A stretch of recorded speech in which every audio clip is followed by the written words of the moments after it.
Assalamualaikum warahmatullahi wabarakatuh. Alhamdulillah alladzi arsala rasulahu bil huda wa dinil haqq liyudhhirahu 'ala dini kullihi wa kafa billahi syahida. Asyhadu an la ilaha illallah wahdahu la syarikalah wa asyhadu anna Muhammadan abduhu wa rasuluh. Allahumma shalli wa sallim wa barik ala nabiyyina Muhammadin wa ala alihi wa sahbihi ajmain, amma ba'd.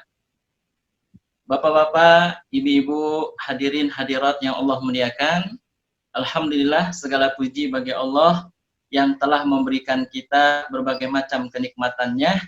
Salah satu diantaranya adalah nikmat sehat walafiat, sehingga kita bisa mengikuti pengajian online ini.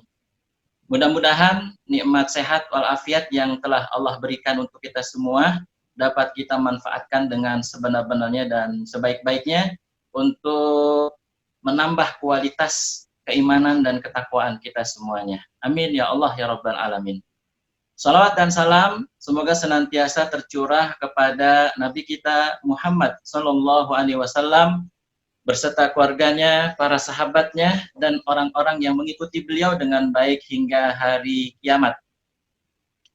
Bapak Ibu jamaah sekalian yang Allah muliakan, alhamdulillah pada kesempatan malam Ramadan kali ini kita ingin membahas sebuah tema yang sangat penting, yang yaitu tentang bolehkah atau bahasa yang lain sahkah sholat orang yang melihat mushaf Al-Quran?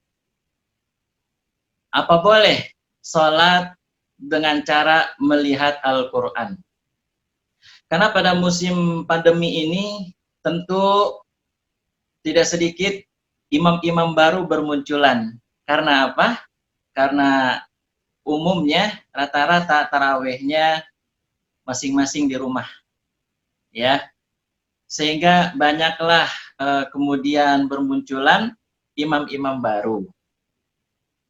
Bahkan ada yang hafalannya minimalis 4 kul ya ayyuhal kafirun, kul huwallahu ahad, kul a'udzu birabbil falaq,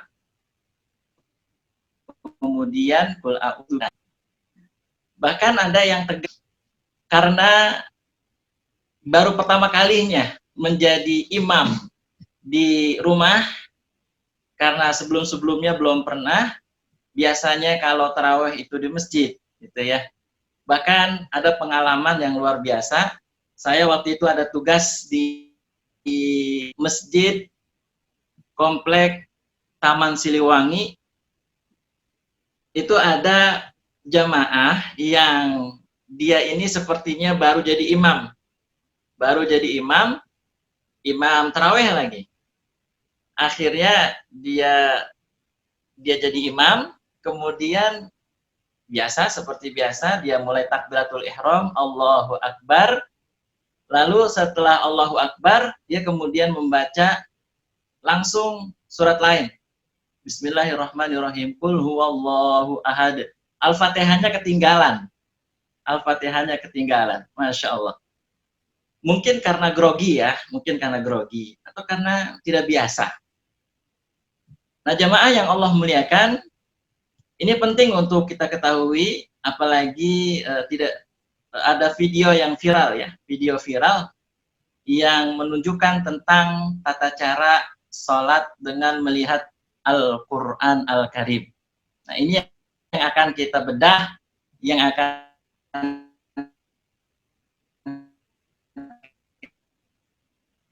kita kupas, pendapat-pendapat yang rojih, yang kuat. Nah, nanti setelah ini dibahas, tentu saya kembalikan ke masing-masing ya, prakteknya masing-masing lah begitu. Baik, jamaah yang Allah muliakan, saya ingin mulai terlebih dahulu bahwa ulama sepakat ya berkenaan dengan sholat ini, bahwa sholat itu adalah tiang agama ya. Sholat yang agama, dan sholat itu gerakannya, bacaannya, tata caranya atau kaifiatnya tertentu, khusus, mesti dengan dalil-dalil yang sahih, yang sharih, yang tegas, yang jelas. Itu yang disebut dengan sholat ya. Jadi sholat itu gerakan bacaannya tertentu.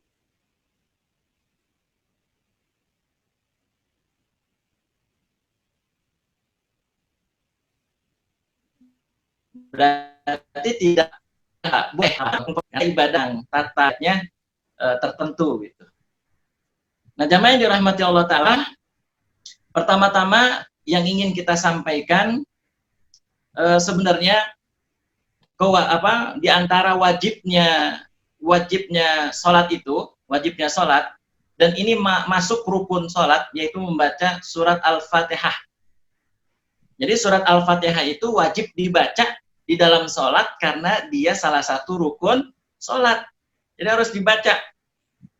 Sedangkan membaca surat lain selain surat Al-Fatihah itu hukumnya sunnah. Catat baik-baik ya, Bapak, Ibu-ibu, jamaah yang Allah muliakan. Membaca surat lain itu hukumnya sunnah. Artinya begini, kalaupun Bapak-bapak menjadi imam, hanya baca surat Al-Fatihah, tidak baca surat lain, sah sholatnya. Sah sholatnya. Cuman masalahnya kan agak asing, ya. Agak aneh gitu, karena belum terbiasa. Nanti keluarga nanya lagi. Tadi surat Al-Fatihah langsung ruku gitu ya. Ya kan, jadi kaget gitu. Padahal secara hukum, tanpa membaca surat lain pun sudah sah salatnya. Karena yang wajib itu Al-Fatihah. Sedangkan surat lain hukumnya sunnah. Itu ya yang pertama. Berikutnya mari kita pahami dalil-dalil daripada, karena yang kita soroti adalah sekarang ini bagaimana hukumnya kan gitu. Hukum orang sholat melihat Quran, melihat Al-Quran Al-Karim, ya, atau mushaf Al-Quran. Dia lihat dalam sholat, sambil dia sholat, sambil dia baca, sambil dia lihat. Bagaimana hukumnya hadirin kaum muslimin? Apakah boleh? Apakah tidak boleh? Atau akan berujung bahkan pada batalnya sholat? Kan gitu ya. Nah, ini yang perlu kita kaji bersama. Ini sama saja kita, ini adalah Bapak Ibu yang Allah muliakan, kita sharing ya. Sharing ilmu.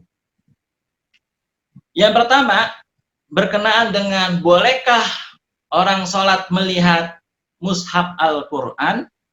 Yang pertama yang ingin saya sampaikan, alhamdulillah, Al-Quran Al-Karim telah menunjukinya dengan sangat jelas. Di dalam surah Al-Muzammil ayat 20. Coba deh lihat, bagi yang ada Quran, bisa dibuka Qurannya. Surat Al-Muzammil, juz 29, ayatnya ayat 20. Ya.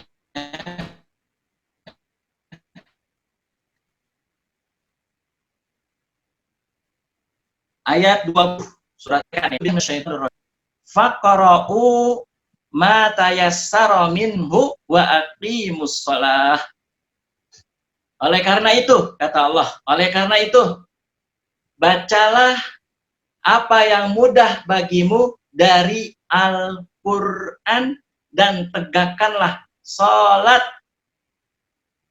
Jelas ya, bapak-bapak, ibu-ibu, jamaah semua, jelas? Ayat ini jelas banget, terang, beneran. Seperti apa ya?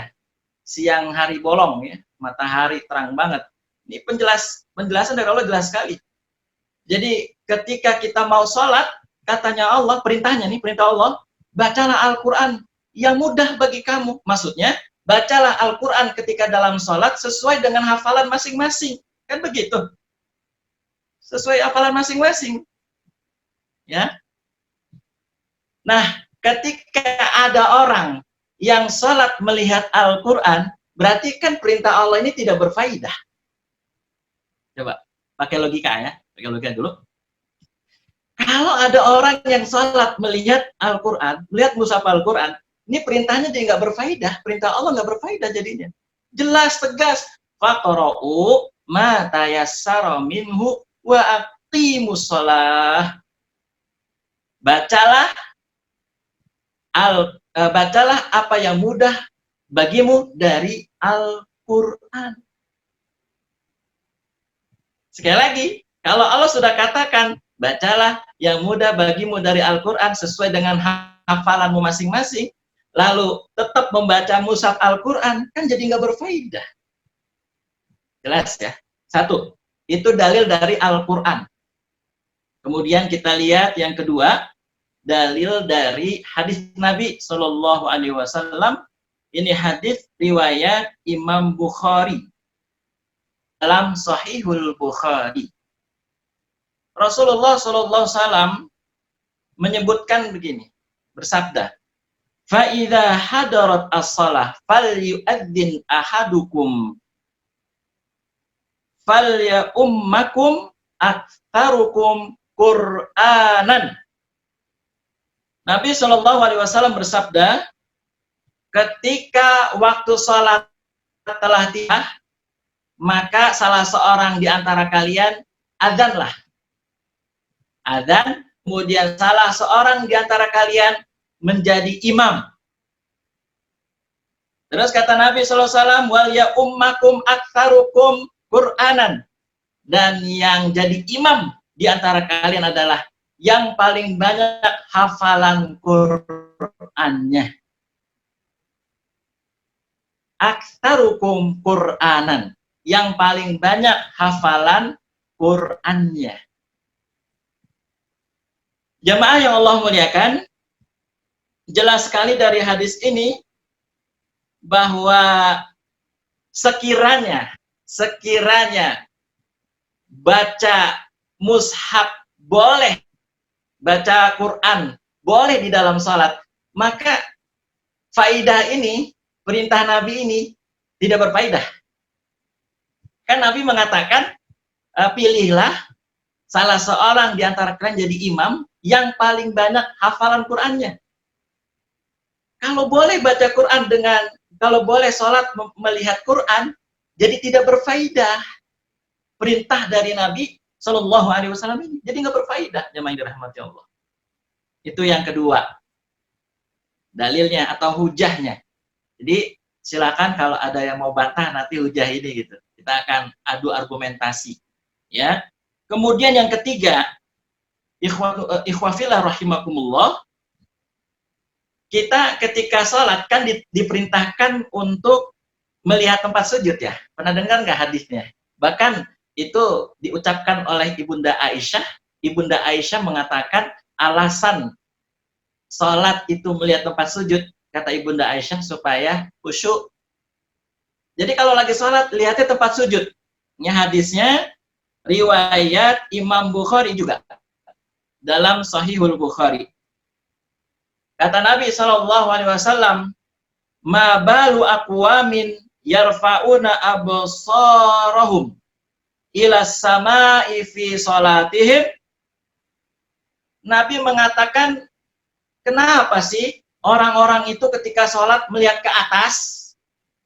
Coba deh perhatiin bapak-bapak jamaah, ada nggak orang yang sholat tuh matanya jelalatan, melihat ke atas, melihat ke kanan, melihat ke kiri. Jadi matanya itu kemana-mana pandangannya.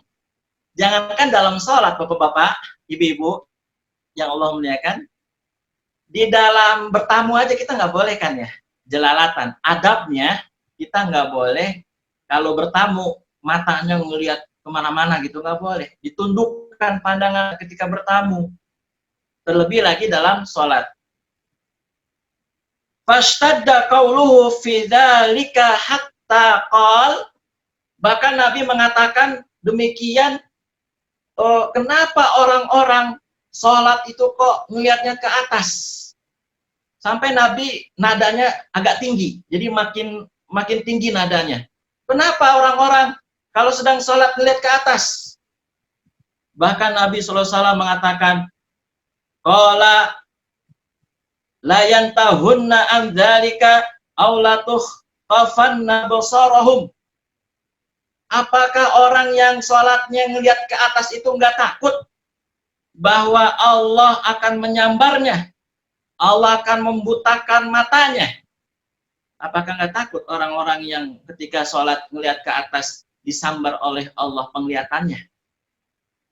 Nah, Bapak Ibu jamaah yang Allah muliakan, ini jelas nih hadis yang alasan atau argumentasi yang ketiga, ya. Jadi secara mantuk, Bapak Ibu jamaah yang Allah muliakan, secara mantuk, mantuk apa tuh? Mantuk itu artinya adalah secara tersurat, secara tersurat atau eksplisit. Larangannya kan jangan nengok ke atas. Kalau lagi sholat jangan ngelihat ke atas, kan begitu mantuknya, eksplisitnya. Kemudian secara mafhum muwafaqah tentunya bukan hanya ke atas. Jadi mafhum muwafaqah ini artinya ada makna yang lain. Kan bukan hanya larangannya ke atas yang dilarang gitu lagi sholat, kan bukan itu tuh mafhum muwafaqahnya. Nah, secara mafhum mukhalafah, mafhum mukhalafah itu artinya kebalikannya. Berarti kan kalau ke atas nggak boleh atau dilarang, bolehnya ke bawah. Kan gitu. Jelas Bapak Ibu yang Allah muliakan? Jadi kita lihat ke tempat sujud, ya. Kemudian yang keempat. Jadi udah berapa tadi ya? 1, dalil Al-Qur'an surat Al-Muzammil ayat 20. Kemudian 2, 3 itu hadis. Yang keempat, mari kita simak. Yang keempat, membaca mushaf Al-Qur'an Al-Karim dan sholat, entah sholat wajib, entah sholat sunnah lah begitu. Membaca Al-Quran dan sholat itu dua ibadah yang berbeda. Ya kan? Beda kan? Sholat, baca Quran. Jadi baca Al-Quran dan sholat itu dua ibadah yang berbeda. Nah, jamaah yang Allah muliakan, berarti dapat dipahami bahwa perbuatan membaca atau melihat Al-Quran ketika sholat itu dapat dipahami apa? Perbuatan di luar sholat. Karena orang baca Quran itu kan di luar sholat. Ngelihat Quran, baca Quran di luar sholat. Kalau di sholat kan nggak ada Quran. Adanya hafalan kan? Hafalan. Coba, subhana rabbiyal azimi wa bihamdi, hafalan. Kemudian sujud, subhana rabbiyal a'la wa bihamdi, hafalan. Bukan bacaan, hafalan jamaah yang dirahmati Allah Ta'ala. Itu yang keempat alasannya. Alasannya apa tadi yang keempat? Jangan lupa, karena membaca Al-Quran dan sholat dua ibadah yang berbeda. Baik. Yang kelima, membaca mushaf bisa dikategorikan sebagai talaqi Al-Quran atau tahsin Al-Quran atau pengajaran Al-Quran. Jadi orang yang baca mushaf Al-Quran itu kan dikategorikan sebagai yang sedang mengajar, ya kan? Biasanya begitu tuh. Kalau orang baca Quran, kebiasaannya ya mungkin dia tilawah, atau mungkin dia mengajar, atau dia mungkin mengajar. Nah, kalau dalam belajar mengajar, pasti ada kata-kata manusia kan ya Bapak Ibu ya? Ada kan? Dalam mengajar pasti diajarin muridnya itu tajwidnya, makhrajnya, kan gitu. Nah, apa korelasinya dan apa hubungannya jamaah yang dirahmati Allah Ta'ala? Hubungannya adalah simak hadis Nabi Muhammad SAW, riwayat Imam Muslim di dalam Sahih Muslim. Ya, saya bacakan hadisnya. Bismillahirrahmanirrahim. Inna hadhihi shalah la yaslihu fiha syai'un min kalamin nas. Innama huwa tasbih wa takbir wa qiraah Al-Qur'an. Sesungguhnya salat itu tidak dibenarkan padanya ada kata manusia. nggak dibenarkan. Nah, kegiatan membaca Al-Quran itu kan, kalau di luar sholat, seperti guru mengajar, itu ada kata-kata manusia pasti. Ya. Tidak boleh dalam sholat itu ada perkataan manusia, ada obrolan manusia. Sungguh di dalam sholat itu bolehnya hanya apa? Tasbih, kemudian takbir, lalu yang ketiga, membaca Al-Quran. Garis bawahi, membaca Al-Quran. Nah, membaca Al-Quran dalam hadis tersebut tentunya dipahami sebagai bacaan dari hafalan, bukan dari mushaf. Dari hafalan, bukan dari mushaf. Loh, dari mana kita tahu? Dari mana kita paham bahwa itu adalah hafalan?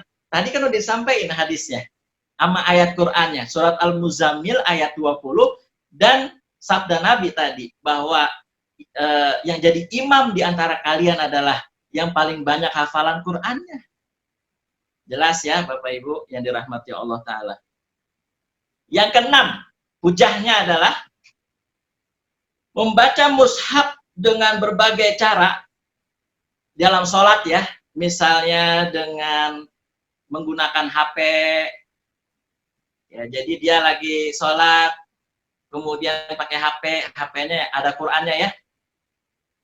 Kemudian pakai mushaf yang digendong, atau apa sih, Google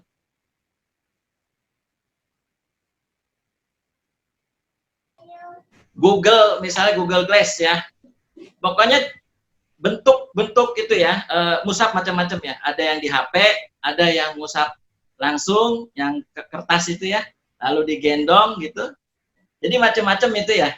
Ketika orang sholat ya membaca mushaf Al-Quran dengan berbagai cara. Nah, itu berpotensi, jamaah yang dirahmati Allah, berpotensi besar akan membuat gerakan-gerakan yang banyak dalam sholat. Jadi, memegang Al-Quran, melihat Al-Quran dalam sholat itu berpotensi besar. Banyak sekali gerakan-gerakannya dalam sholat yang tidak dibutuhkan. Ntar kita sampaikan, loh, kenapa itu termasuk yang bukan dibutuhkan tuh, ngelihat Quran ketika sholat? Kita sampaikan. Ya. Jadi itu potensi besarnya apa tadi Bapak Ibu? Yaitu akan melakukan banyak gerakan-gerakan. Ketujuh, gerakan sholat sudah ditentukan sehingga kita disibukkan dengan gerakan-gerakan tersebut di dalamnya. Gerakan sholat kan udah ditentuin. Yang boleh kayak apa sih gerakan sholat? Nah, 10 menit lagi. Terima kasih Haji Hendrian. Diingatkan 10 menit lagi. Ya, 10 menit lagi. Jadi jamaah dirahmati Allah Ta'ala.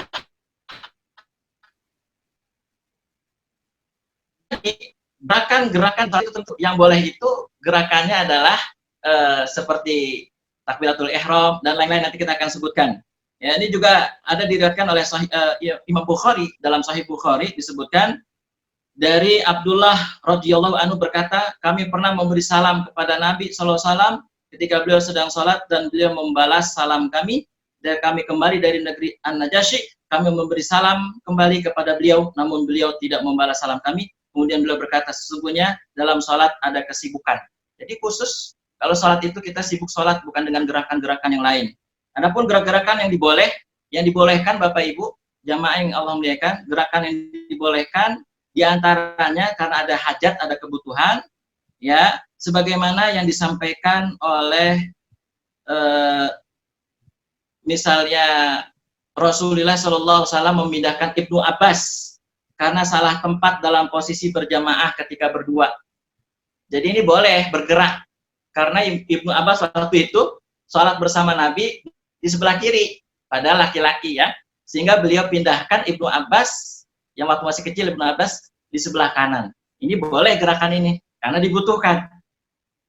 Kemudian yang kedua, bergerak maju untuk formasi sholat berjamaah bertiga. Ya, misalnya ketika ada Nabi SAW sholat, kemudian ada di sebelah kanannya sahabat Nabi, datang lagi sahabat yang lain, sholat di sebelah kiri, lalu Rasul maju ke depan. Jadi formasinya seperti itu. Jadi kalau ada orang yang sholat berdua berjamaah, lalu ada orang yang ngikutin, maka yang imam ini maju, ya, satu langkah atau berapa langkah gitu ya, jamaah yang dirahmati Allah. Itu gerakan yang dibutuhkan atau dibolehkan. Kemudian yang ketiga, yaitu gerakan di mana Rasul SAW pernah sandalnya sholat, Rasul pernah sholat sambil menggendong cucunya, yaitu Umamah, putra dari Zainab. Tentu ini tujuannya kasih sayang Rasul dan untuk supaya tidak mengganggu jamaah yang lain. Ini boleh gerakan ini, menggendong cucu, karena harus begitu. Kalau nggak begitu nanti kasihan cucunya ini mengganggu jamaah salat. Ini juga dilakukan dalam Imam Bukhari dan Imam Muslim. Kemudian yang keempat, beliau pernah meledal dan meletakkannya di sebelah kiri. Jadi beliau lagi sholat pakai sendal, meletakkannya di sebelah kiri, kan gerakan tuh ya, meletakkan di sebelah kiri. Sahabat yang lain yang lagi sholat ngikut-ngikutin atau ikut-ikutan gitu, melepas sendal juga diletakkan di sebelah kiri, ya kan? Terus akhirnya pas Rasul selesai sholat ditanya, loh kenapa kalian ngikutin gerakan ngikutin buka sendal gitu? Karena kata sahabat, kami tahu ya Rasul lepas sendal kemudian diletakkan sebelah kiri, ya kami ikutin gitu. Terus Rasul bilang, Jibril datang kepadaku mengatakan sendalku terkena najis, sehingga aku tidak pakai sendal itu. Itu jamaah yang dirahmati Allah. Itu gerakan yang dibolehkan. Kemudian yang kelima, hajat membukakan pintu. Nabi pernah membukakan pintu ketika Aisyah mau masuk. Kemudian membukakan pintu. Kemudian Aisyah bisa masuk. Boleh. Itu gerakan karena ada hajat. Dalilnya jelas, sorry, gitu. Kemudian yang keenam, Rasul menyuruh membunuh binatang. Boleh, binatang hitam itu kalah jengking dan ular. Boleh, karena ada kebutuhan. Itu riwayat Abu Daud. Kemudian 7, menjawab salam dengan isyarat. Boleh bergerak. Bagaimana kalau ada orang memberi salam, kemudian kita sholat, jawabnya gimana? Ya tangannya seperti ini. Waalaikumsalam, tapi tidak disebut waalaikumsalam, cuma isyarat tangan seperti ini tangannya. Ya, di telapak tangannya ke bawah, punggungnya ke atas. Kalau ada orang salam begini, ya. Itu boleh gerakan. Kemudian yang ke-8 sedikit lagi, ya. Yang berikutnya, jamaah yang dirahmati Allah Ta'ala, ya sudah selesai ya. Di antara gerakan-gerakan di dalam sholat yang dibolehkan dan ditolerir, ya. Jadi kesimpulannya, Bapak Ibu yang dirahmati Allah Ta'ala, masih banyak yang saya sampaikan, tapi karena waktunya terbatas, kan bahwa dengan adanya atau dengan kita sudah mendengarnya dalil-dalil yang ada, sahih semua, jelas, tegas, maka rahmati Allah Ta'ala, ketika orang sholat membaca mushaf Al-Quran, maka ini tidak boleh. Tidak boleh, dan cenderung, saya berpendapat itu cenderung bisa membatalkan sholat. Kalau misalnya ada yang berargumentasi, ya silakan aja gitu ya. Tapi yang jelas ini hujah-hujahnya jelas sekali gitu ya. Lagi pula jamaah yang dirahmati Allah, mohon maaf, kalau misalkan membaca Al-Quran dengan mushaf, bagaimana nanti nambah hafalannya? Kan kita kan di bulan Ramadan dimotivasi untuk hafalan, ya kan? Jadi kalau beli mushaf nanti lama-lama nggak bisa nambah hafalan gitu kan, gitu juga ya. Di antara hikmah kenapa tidak boleh membaca sholat membaca mushaf. Demikian jamaah yang dirahmati Allah, mudah-mudahan jelas bagi kita semuanya. Tentu ini pendapat yang saya anggap paling rajih. Nah, untuk berikutnya kesimpulannya ya dikembalikan kepada jamaah semuanya sesuai dengan keyakinan masing-masing atau serknya di hati masing-masing. Wallahu a'lam bishawab. Saya kembalikan ke Bapak host Ya, assalamualaikum warahmatullahi wabarakatuh. Waalaikumsalam warahmatullahi wabarakatuh, Ustaz. Waalaikumsalam warahmatullahi wabarakatuh. Ada pertanyaan bagus itu. Kita gini Ustaz, ada ini pertanyaan bagus itu. Barusan dapat info kayaknya ini sudah unlimited time, jadi mungkin bisa dilanjutkan diskusi aja, Ustaz. Kalau putus ya nasib, kalau enggak berarti sudah tergantikan ke unlimited time, jadi bisa diskusi kita. Silahkan Jiaria, bisa ini, halo langsung, bisa langsung bertanya langsung. Kalau enggak di ini aja pindah host aja Om, apa pindah ID meeting baru lagi aja. Sudah unlimited ini seharusnya. Tadi aku udah dapat apa namanya? Dapat info tadi ada nih unlimited time sekarang. Udah nggak ada tulisannya 40 menit kan di sana? Oh ya. Coba Ustaz, Pak Arya, silakan Pak Arya. Ya Ustaz, Assalamualaikum Ustaz. Waalaikumsalam Pak Arya. Kabar Ustaz? Alhamdulillah khair, Pak Arya juga khair ya, insyaallah. Ya Ustaz, terkait materi yang disampaikan. Tadi saya juga sambil browsing. Jadi menurut Imam Bukhari dalam kitabnya itu, Aisyah itu, Bunda Aisyah pernah diimami oleh budaknya yang bernama Zakwan. Ketika itu dia membaca dari Musaf. Nah, itu gimana menurut Ustaz? Gitu. Baik. Afan. Jadi begini, saya mau sampaikan tapi khawatir waktunya habis tentang Ibunda Aisyah. Jadi sebenarnya Ibunda Aisyah itu jadi makmum, imamnya Zakwan. Zakwan itu seorang tabi'in. Satu orang tabi'in yang melakukan ketika sholat baca Quran. Hanya satu orang tabi'in. Ibunda Aisyah makmum. Kemudian tidak ditemukan satu orang sahabat pun dan Rasulullah Shallallahu Alaihi Wasallam melakukan seperti itu, enggak ada, gitu ya. Jadi itu hanya dilakukan seorang tabiin yang bernama Zakwan, lalu Ibunda Aisyah jadi makmum. Waktu itu memang Ibunda Aisyah tidak melarang, tidak mengiyakan, ya pokoknya Ibunda Aisyah diam gitu. Mungkin itu ijtihad Ibunda Aisyah radhiyallahu anha, ya. Tapi yang jelas Ibunda Aisyah itu enggak menolak, juga enggak melarang gitu. Nah gitu Pak Arya ya. Jadi mohon maaf kalau dari lihat hujah-hujah yang ada atau dalil-dalil yang ada, ya mohon maaf itu kurang kuat gitu, ya kan? Karena hanya dilakukan oleh seorang tabi'in yang bernama Zakwan. Sedangkan sahabat Nabi yang lain dan bahkan Rasulullah Sallallahu Alaihi Wasallam sendiri itu tidak melakukan hal itu. Gitu, Pak Arya. Afwan. Silahkan Pak Edi Mawardi. Tapi itu ada sambungannya itu. Ada sambungannya itu Pak Ustadz. Imam Ahmad berkata tidak mengapa mengimami jemaah dan ingat mushaf langsung ketika itu. Di pertanyaan Pak itu tadi Pak Arya. Ya, terus? Iya.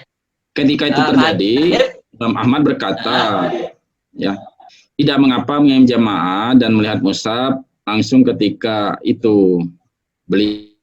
Iya kan, itu pendapat Imam Ahmad ya, pendapat beliau. Bagaimana yang salat wajib kalau salat wajib tidak pernah? Iya, pendapat beliau. Iya kan, nah jadi ya silakan berpendapat. Kita udah sampaikan hujah tadi berapa tuh? Udah banyak dari Quran, dari hadis.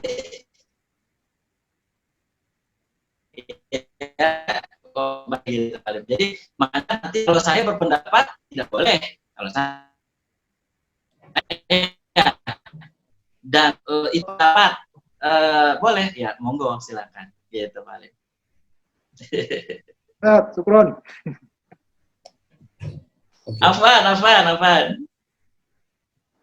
Berarti ini Ustadz ya, kalaupun kita punya hafalannya cuma kulhu doang ya nggak apa-apa, kulhu doang berarti itu kan? Nggak apa-apa, nggak masalah. Bahkan ada sahabat Nabi yang kalau baca ayat Quran jadi imam kulhu terus dibaca. Ya. Jadi nggak usah malu. Bahkan nggak baca surat lain pun sah. Apa? Ustadz, yang kejadian Bunda Aisyah sama tabi'in Zakwan itu terjadi ketika Nabi sudah wafat ya. Betul. Padahal Pak Halim dan jamaah yang lain, waktu di zaman Rasul itu sudah ada mushaf. Zaman Rasul, zaman sahabat itu sudah ada mushaf. Bukannya mushaf itu pada waktu zaman sahabat, yang yang mengumpulkan. Kalau dulu kan mungkin masih dalam bentuk ini ya, Iya, namanya suhuf ya, sahifah. Ada yang di daun, ya kan? Ada yang di bermacam, kemudian dikumpulkanlah di zaman Utsman bin Affan dan sudah diusulkan di zaman Abu Bakar, Sayyidina Abu Bakar radhiyallahu anhu. Yang pasti di zaman Nabi kalau mau ngelihat Quran bisa, kan udah ada gitu. Ya, walaupun dalam bentuk-bentuk bukan seperti mushaf sekarang kita yang sudah terkumpul ya. Oke, silakan. Ini unlimited time kok, silakan. Bisa ini mau diskusi. Pak Agus. Ya, silakan Pak Edi. Waalaikumsalam Ustadz Salman. Waalaikumsalam warahmatullahi. Saya kebetulan browsing di Fatwa MUI yang 49 tahun 2019. Kan posisi membaca katakanlah begini, di haram kan ada juga orang yang posisinya bukan imam tapi sebagai makmum. Itu kan kemudian karena bacaan imamnya panjang sambil dia menyimak bacaan imam, dia itu memegang mushaf sambil membaca gitu ya. Artinya mengikuti bacaan imam, terus kemudian dia membawa mushaf, itu satu. Terus yang kedua, kalau dia posisinya sebagai imam di beberapa pondok pesantren yang saya baru tahu belakangan, itu kan punya Quran yang besar gitu. Saya pikir dulu itu buat apa? Ternyata itu dipakai untuk dibuka pada saat imam tuh dibaca imam saat dia menjadi imam gitu ya, dibaca di depannya imam gitu. Nah itu kalau misalkan ada orang yang mengambil sikap posisi yang membolehkan, itu hujahnya apa ya kira-kira ya? Mohon info. Nah, ya baik. Terima kasih Pak Dr. Edi ya. Jadi begini, jamaah yang dirahmati Allah Ta'ala, kan video yang viral Ustadz Firanda Andirja ya, itu yang viral ya. Itu beliau justru mengatakan bahwasannya makmum yang megang Quran itu keliru, katanya gitu kan. Jadi makmum megang Quran itu justru keliru, katanya gitu ya. Dalam video tersebut coba dicek lagi ya. Kemudian justru saya belum sepertinya hujah daripada ulama atau orang yang membolehkan melihat mushaf Quran ketika sholat, nggak ada yang lain kecuali Ibunda Aisyah tadi. Zakwan gitu Pak Edi. Itu aja sih, nggak ada yang lain lagi, nggak ada. Ya.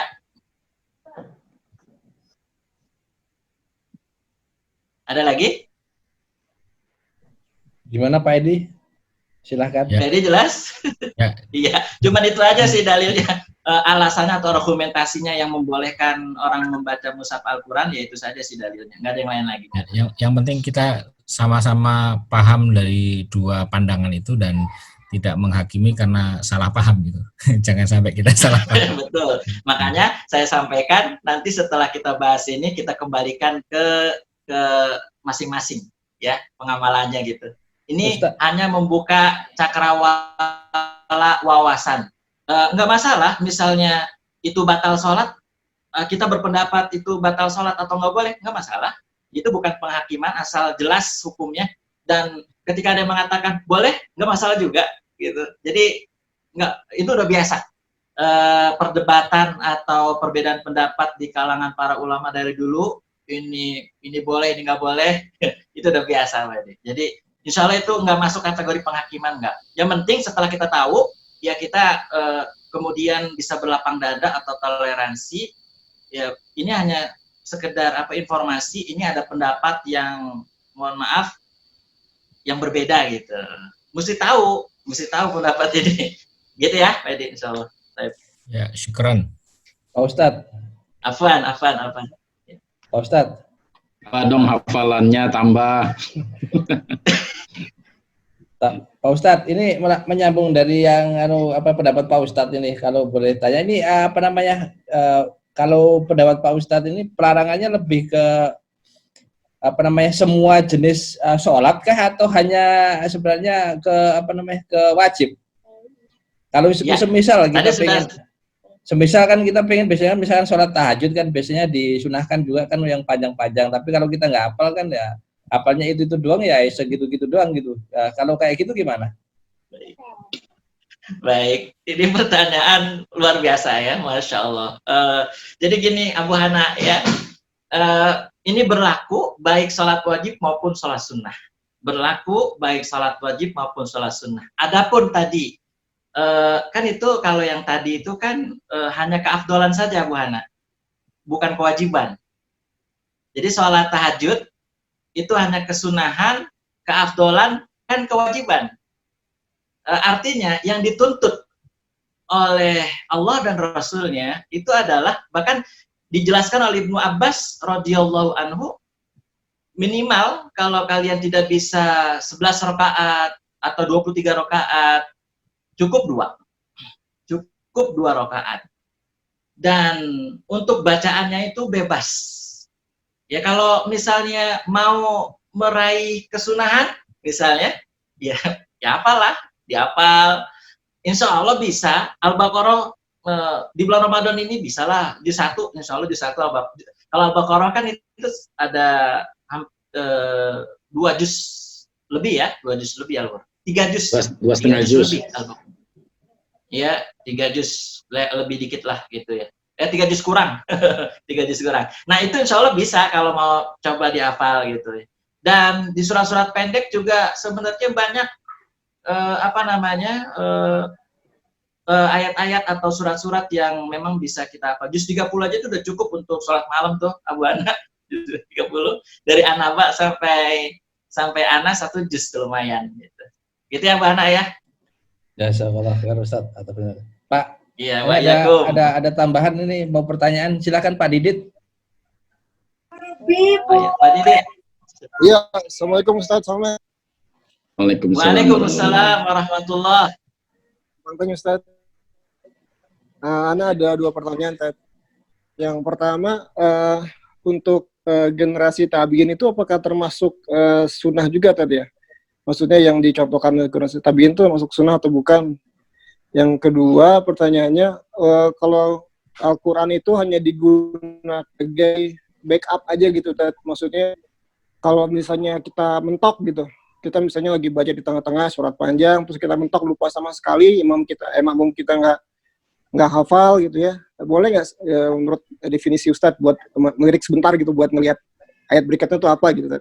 Syukran, jazakallahu.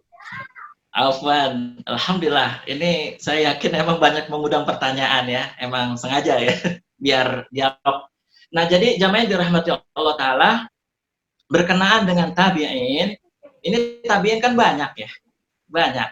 Kalau secara hukum, kalau menggunakan, apalagi sholat itu gerakannya tertentu, bacaannya tertentu, maka bahkan di dalam hadis itu, yang termasuk disunahkan itu sunnah khulafaur rasyidin, al-mahdiyyin. Kita disuruh untuk memegang teguh sunnah khulafaur rasyidin, Abu Bakar, Umar, Utsman, dan Ali. Dan pegang dengan gigit dengan gigi geraham kalian. Kan begitu. Nah, apalagi ini mohon maaf, tabi'in banyak. Lalu zakwan.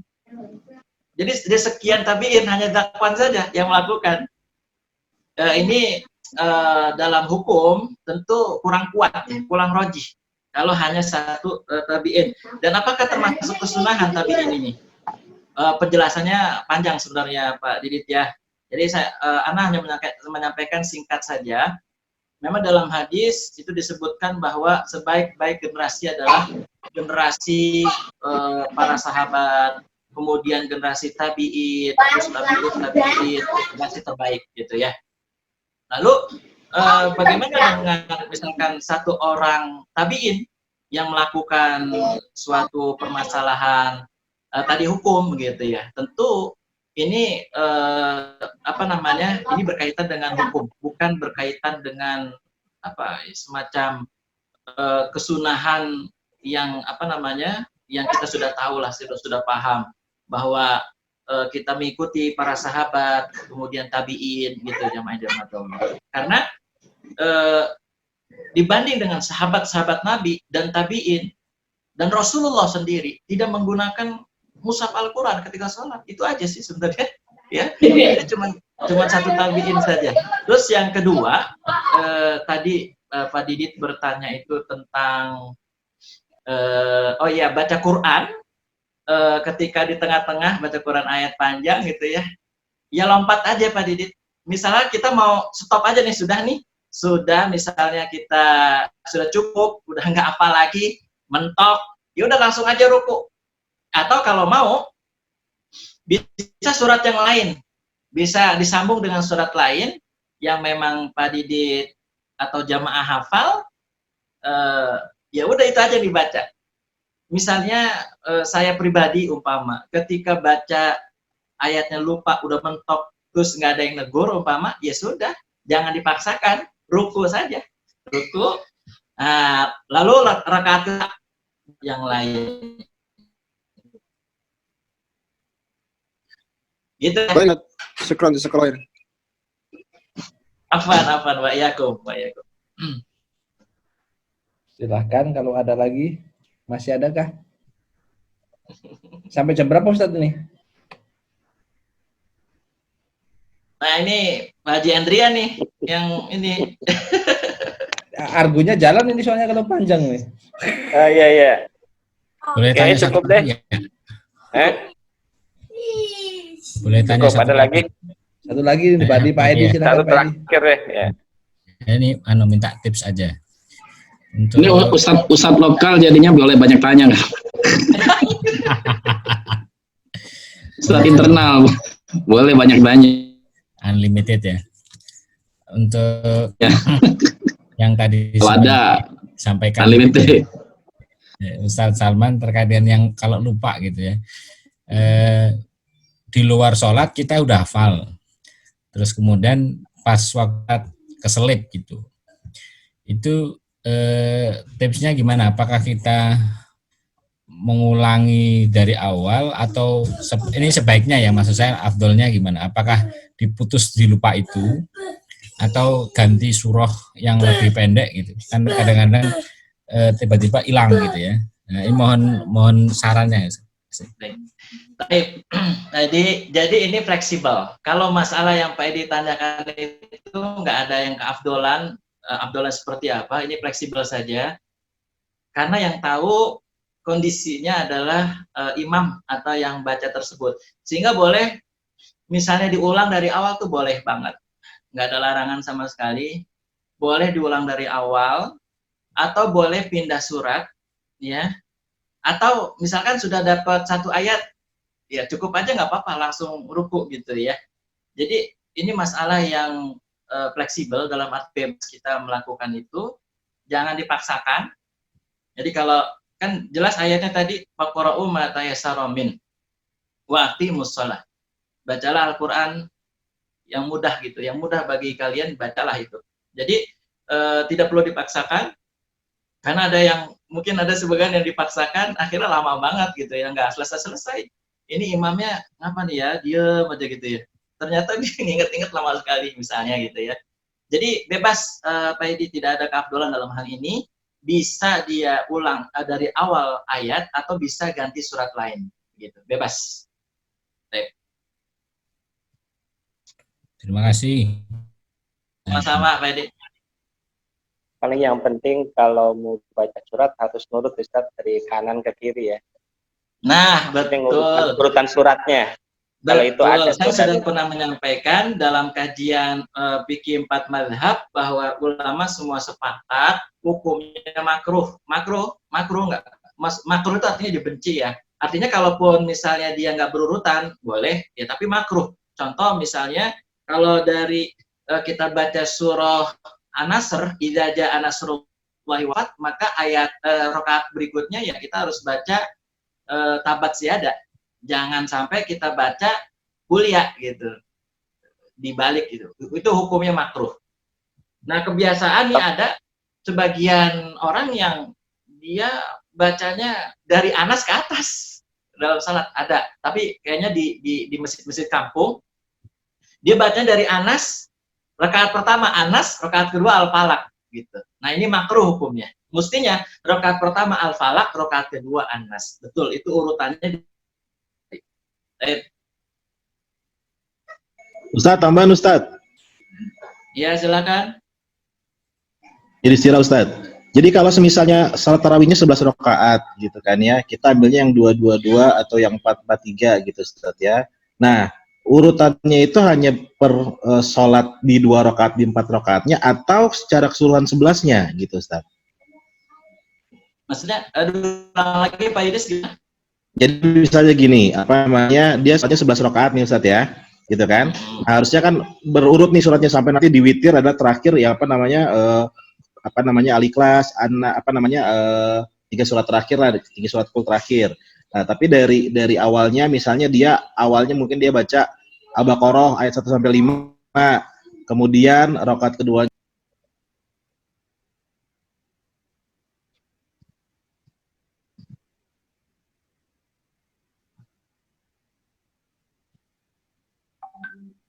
Terputus Pak Yudis. Pak Yudis terputus. Pak Yudis, yang terakhir bisa diulangi lagi? Jadi Ustaz, yang kalau saya tambahin tadi pertanyaan. Jadi Ya, kalau ngurutnya itu hanya per 2 itu atau harus per 11? Per Ya, 2 gitu, Ustaz. rakaat. mengurutnya itu adalah per 2 rakaat atau secara keseluruhan 11 rakaatnya Ustaz. Urut ayatnya per rakaatnya. Ayat. Jadi gini, misalnya kan dia sholat tarawihnya 11 rakaat gitu Ustaz ya. Iya. Oke, surat di rakaat di dua rakaat pertama, dia misalnya baca Alif Lam Mim Al-Baqarah 1 sampai 5 gitu ya. Kemudian rakaat keduanya dia baca akhir Al-Baqarah. Nah, terus nanti di rakaat yang keduanya, maksudnya di salat yang keduanya ya berarti rakaat yang ketiga keempatnya gitu kan. Nah, dia apakah harus ngurut lagi turun atau dia bisa bebas lagi kemana lagi Ustaz? Gitu dia. Oh, jelas. Makasih Pak Yudis. Ya. Baik ya. Jadi begini, patokannya Bapak-bapak jamaah sekalian dirahmati Allah Ta'ala, patokannya itu dalam satu paket sholat, satu paket rakaat sholat ya. Jadi misalnya sholat tarawih, misalnya kita ambil yang 2 rakaat ya, 2 rakaat. Rakaat pertama kita membaca surah Al-Baqarah dari ayat 1 sampai 5. Rakaat kedua kita membaca surat Al-Baqarah juga misalnya ayat 6 sampai 10 misalnya. Ya. Terus pada rakaat yang berikutnya 3 dan 4 misalnya. Ini bisa lagi nggak turun atau naik? Kalau kondisi seperti itu boleh Pak Yudis, karena udah beda apa ya? Beda rakaat, beda sholat ya? Iya, betul. Karena kan menuju rakaat ketiga dan keempat sudah nggak satu paket lagi kan, gitu. Oke. Beda salam. Jadi boleh turun, boleh. Tapi yang pasti dalam satu paket sholat itu mesti sesuai dengan urutan ayat atau urutan surat ya, Pak Yudis ya. Iya. Gitu. Jadi kalau misalnya Gitu. saya sholat tarawih bisa di rakaat ketiga keempat gitu, di rakaat keempatnya saya baca surat Tabat Yada gitu kan Ustaz ya? Ya. Harusnya kan berarti kalau misalnya rakaat berikutnya harusnya dia Qul huwallahu ahad, namanya sholat beda, berarti dia baik lagi beda sholat gitu ya. Nggak ada masalah. Iya, betul. Yang penting nanti rakaat ketiga dan keempatnya, rakaat ketiga dia baca misalnya baca An-Nasr, rakaat keempatnya dia baca Al-Ahqaf. Oh, siap. Iya, gitu. Jadi kalau sudah beda rakaat lagi dalam arti menuju rakaat ke-6 ke-8, 1 ke-2, 3 ke-4, 6 ke-8, 6 ke-7 gitu ya. 1 2 3 4 5 6 7 8 misalnya. Itu boleh suratnya sama tuh boleh. Misalkan rakaat 1 ke kita baca rakaat pertama kulhu gitu. Rakaat kedua Al-Falaq gitu kan. Terus rakaat ketiga keempat kita baca lagi kulhu rakaat pertama, kemudian rakaat kedua Al-Falaq. Terus rakaat ketiga keempat kita baca, itu nggak apa-apa, boleh. Oh, siap. Iya, itu insya Allah tambah hafal banget itu ya. Kalau dibaca terus sampai Bapak itu 8 rakaat baca kulhu Al-Falaq, wah tambah hafal banget. Gitu ya Pak Idris. Boleh. Cuma nggak nambah suratnya iya, satu aja. Umpama cuma baca Al-Fatihah aja, itu boleh banget Pak Idris. Ya. Al-Fatihah saja. Habis Al-Fatihah, walabdolin, amin. Langsung ruku, sah salatnya. Siap Ustaz. Insyaallah. Ya, Afan. Oke. Assalamualaikum Ustaz. Wah, ada lagi nih. Waalaikumsalam warahmatullahi. Pak Afandi. Baru masuk nih, soalnya jamnya keren. Speakernya belum sempat dipulangin nih. Speakernya dipinjam lagi sementara ya. Ustaz, kalau misalkan kita lagi baca surat Sabi Isma, terus di tengah masuk ke Al-Lail. Ulangi, tadi kurang kedengaran Pak Afandi. Gimana? Baca Sabi Isma Robial A'la, terus di tengah itu masuk ke surat Al-Lail gitu Ustaz. Ada yang Al-Lail. Iya. Baru sadar gitu. Loh, kok Al-Lail ini? Nah, itu gimana hukumnya itu Ustaz? Baik. Ulang atau? Baik. Ya, baik. Ada sampai yang keterusan Pak Afandi ya? Ada sampai keterusan gitu ya? Keterusan sampai kira-kira ujung ayat, tapi nggak sampai habis. Baik. Kalau umpama misalnya nggak sampai keterusan, dia langsung sadar, ya ulang, ya sadar, langsung, oh iya, tadi saya ngacok ke Al-Lail, berarti kembali lagi ke tracknya, ke jalannya, yaitu Al-A'la, Pak Pandi. Ya. Jadi, ya diulang lagi gitu. Tapi kalau misalkan udah kebablasan nih, ternyata sampai salam, baru inget, ya sholatnya sah, nggak masalah itu Pak Pandi. Oh, sholatnya sah ya? Okay. Sah dong, sah banget. Apalagi itu bukan sengaja, lupa gitu. Itu lupa itu. Dan ketika membaca surah lupa itu bukan rukun, bukan kewajiban. Jadi no problem, nggak masalah. Syukran, Tat. Afan. Oke, terima kasih. Bapak-bapak. Ada lagi kan? Nah, ini ada Pak Agus Nusantoro. Ya, Ustaz. Ini kalau kita baca surat yang kepotong gitu ya, misalnya baca Al-Baqarah, kan berarti kan satu surat tapi untuk untuk dua rakaat gitu ya, atau 4 rakaat gitu. Nah itu biasanya Bismillahnya kalau kita sering dengar gitu ya, itu Bismillahnya dikecilin gitu ya, nggak diucapin gitu. Tapi kalau suratnya penuh, itu Bismillahnya kenceng. Apa gimana Ustadz itu? Baik. Jadi berkenaan dengan baca basmalah, kan dari Al-Fatihah saja itu ada perbedaan. Dari mulai Al-Fatihah kita membaca, ada yang basmalahnya sir, ada yang basmalahnya itu jahar. Ya, Al-Fatihah nih. Kemudian ada juga yang langsung Al-Fatihah, artinya nggak baca bismillah, nggak sir juga, nggak jahar juga, dia langsung Al-Fatihah aja, gitu ya. Ini terjadi memang khilafiyah di kalangan para ulama, apalagi membaca selain Al-Fatihah, yaitu surah lain. Makanya saya ambil kalau sholat itu setelah membaca Al-Fatihah, saya langsung membaca surat lain tanpa baca basmalah karena sudah diwakili di Al-Fatihah gitu. Jadi bebas nih Pak Agus maunya seperti apa sesuai dengan sreknya hati. Mau baca bismillah silakan, mau tidak juga silakan. Ada juga yang kalau di awal surat dia baca bismillah, kalau tidak di awal surat dia tidak baca bismillah. Ada yang seperti itu pendapatnya. Jadi ini bebas, artinya sesuai dengan seraknya hati kita masing-masing. Itu Pak Agus Nusantara. Ya, jazakallah Ustaz, masih. Wa iyyakum. Assalamualaikum, nanya Pak Ustadz. Assalam. Pak Agus, boleh nanya Pak Agus? Silakan Pak Barkah, silakan. Pak Barkah ya. Bapak. Ya, Assalamualaikum Pak Ustadz. Waalaikumsalam.